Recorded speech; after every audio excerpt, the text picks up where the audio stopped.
આજે સરદાર સાહેબની 150મી જન્મ જયંતિ નિમિત્તે રાષ્ટ્રીય એકતા દિવસ તરીકે ઉજવણી કરવામાં આવે છે।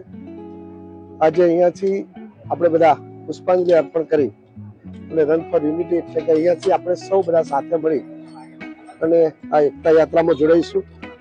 સરદાર સાહેબે 562 રજવાડાને એક કરીને આ દેશને અખંડ બનાવ્યો હતો અને આ દેશને કાયમી અખંડ રહે અને સરદાર સાહેબે જે આ દેશ માટે કામ કર્યું છે એની કામગીરી કાયમી રહે એટલા માટેનો આ એક સુંદર કાર્યક્રમ જિલ્લા વહીવટીતંત્ર આણંદ અને સરદાર પટેલ યુનિવર્સિટી દ્વારા યોજાયો છે। ત્યારે આ સફળ કાર્યક્રમને આયોજન કરવા બદલ તમામ વહીવટીતંત્ર તેમજ યુનિવર્સિટી અને સૌ નગરજનો ખૂબ ખૂબ શુભેચ્છા પાઠવું છું।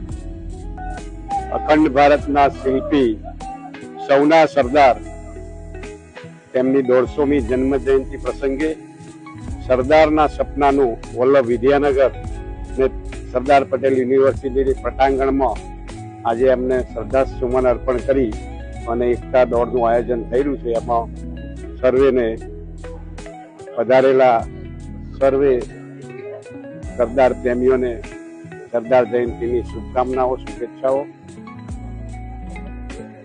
અને આવનારા સમયમાં એક ભારત શ્રેષ્ઠ ભારતના નારાને સર્વે એક થઈ બુલંદ કરીએ એ જ એકતા દિવસની સર્વેને શુભેચ્છાઓ। ધન્યવાદ। ભારત માતા કી જય। વંદે માતરમ। સરદાર વલ્લભભાઈ પટેલ ભારતના કર્મઠ લોહ પુરુષ, એમની 150મી જન્મ જયંતિ નિમિત્તે આપ સૌને હું ખૂબ શુભેચ્છા પાઠવું છું।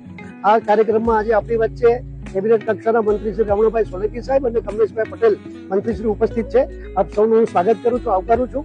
આ સ્મૃતિ યાત્રાનો મુખ્ય ઉદ્દેશ એ છે કે યુવા પેઢી જે છે, યુવા પેઢીમાં સરદાર સાહેબ વિશે કરવાનું થાય એ થાય છે। સરદાર સાહેબના જે જીવન કાર્યો છે એ જીવન કાર્યો યુવા પેઢી સુધી પહોંચે એ આ કાર્યક્રમનો ઉદ્દેશ છે।